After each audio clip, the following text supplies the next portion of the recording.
ओम नमो सुनंताय सहस्रमूर्तय सहस्रपादाय शत्रुवारहवि शाश्वती सहस्र नामने पुरखाय शाश्वती सहस्र कुटुधारणे नमः।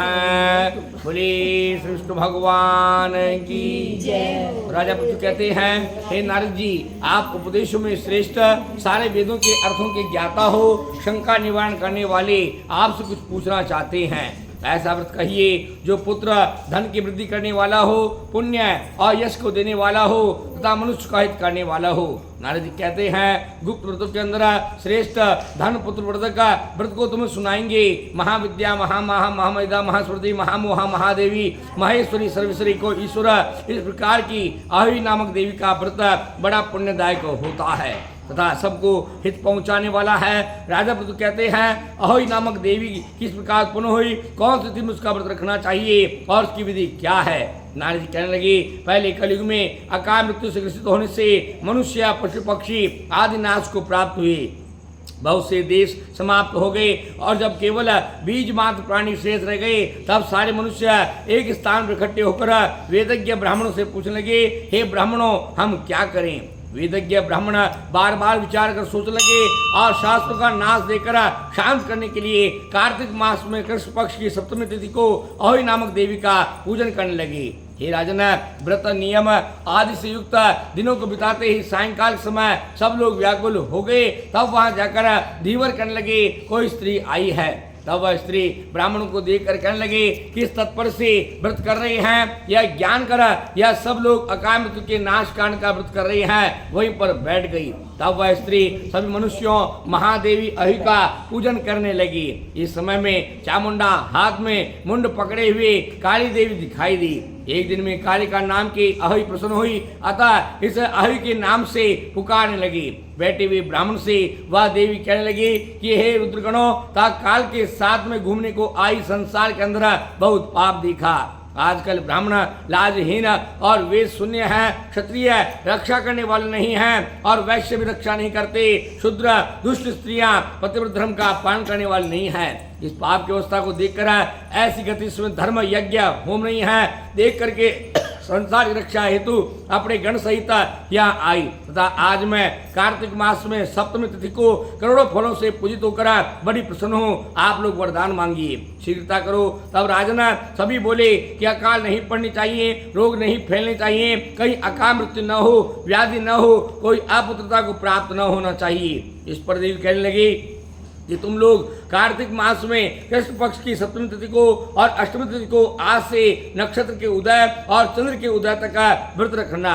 सप्तमी तिथि में चंद्र निकलने में तथा अष्टमी तिथि में नक्षत्र के उदय में स्त्री पुरुषों को अश्वमेध यज्ञ व्रत करना चाहिए। बालक वृद्ध रोगी को छोड़कर अन्य दिनों को खाना नहीं चाहिए तथा शाम के वक्त मेरी अहि के नाम से पूजा करनी चाहिए। गुबरेठी से सारे मकान को लीपे तथा दीवार पर मेरा चित्र बनावे। लीपना भी घर की पूजा है, उसी स्थान में दीवार या गमलों और मंडपों में मेरी पूजा करें। काला सफेद पीला श्याम 4 रंग से चंद्र की तरह गोलाई वाले 12 पूरी खीर फूल और धूप से मेरी पूजा करें। अकाल कहीं नहीं पड़ेगा, व्याधि नहीं होगी। हम सभी इस प्रकार के पूजन के द्वारा प्रसन्न हो जाएंगे।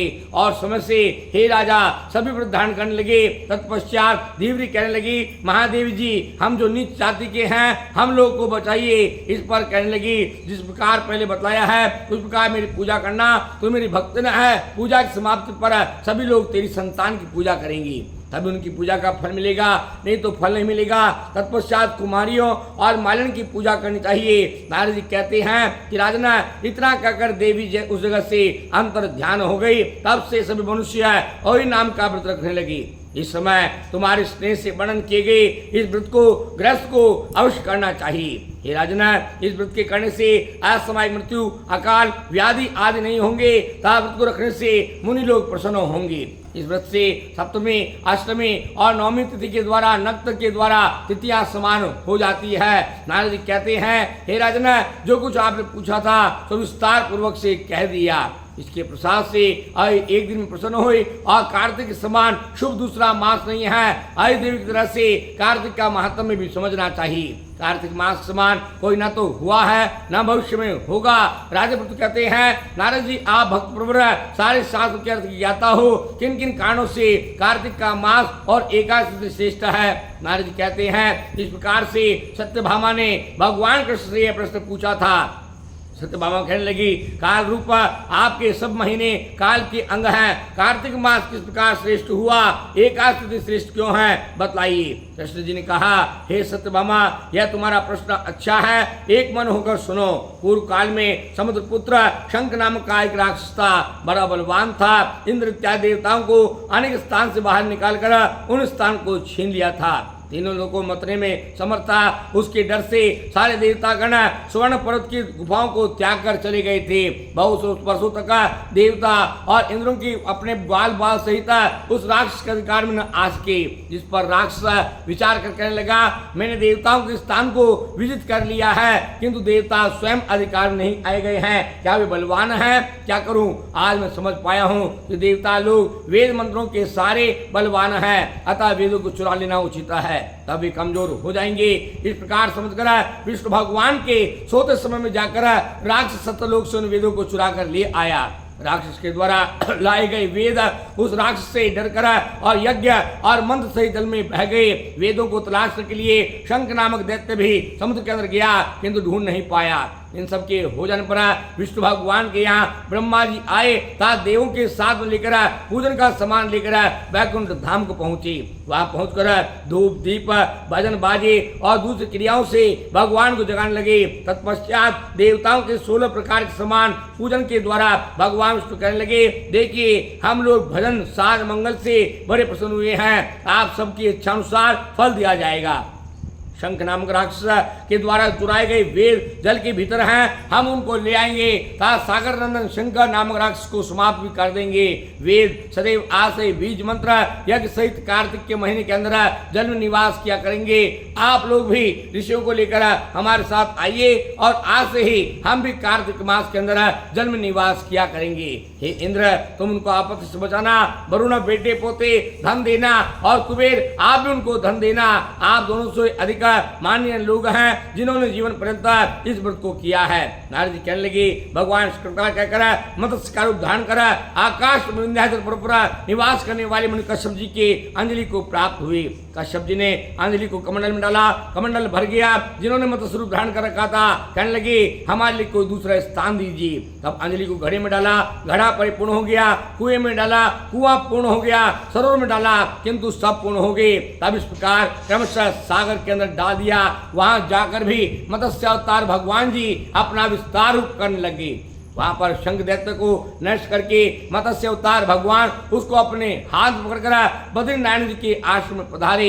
वहां वेदों के 7 कंदरा इकट्ठा कर जल के भीतर वेद की तलाश करके षडंग रहस्य के साथ वेदों को ले आए। इन 6 अंगों को षडंग कहलाते हैं। नारद जी कहते हैं, इन 6 अंगों सहित वे तपोबली और ऋषियों से यज्ञ के अंदर लाए गए थे। यज्ञ की समाप्ति पर देव गंधर्व सिद्ध सर्प गृहस्थ मनुष्य के द्वारा नमस्कार कर कहने लगे, बोले, जगत के स्वामी हमारी प्रार्थना स्वीकार कीजिए अतः वरदान दीजिए। तब भगवान के लगे, हम ऐसा वरदान दीजिए, यह समय बहुत पुण्य देने वाला हो, ब्रह्म इत्यादि के पाप को नाश करने वाला और अविनाशी फल को प्राप्त हुए। देवगण, मेरा भी यही विचार है, भागीरथ नाम के राजा जो सूर्यवंश के अंदर उत्पन्न होगा, इस स्थान पर गंगा जी को लाएगा। गंगा और यमुना का संगम हो जाएगा।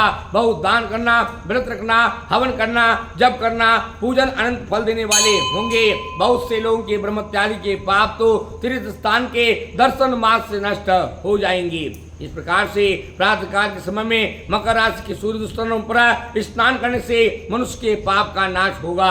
माघ मास में मकर में जो पुरुष नहाते हैं उनको देखने मास से पाप नाश हो जाएगा।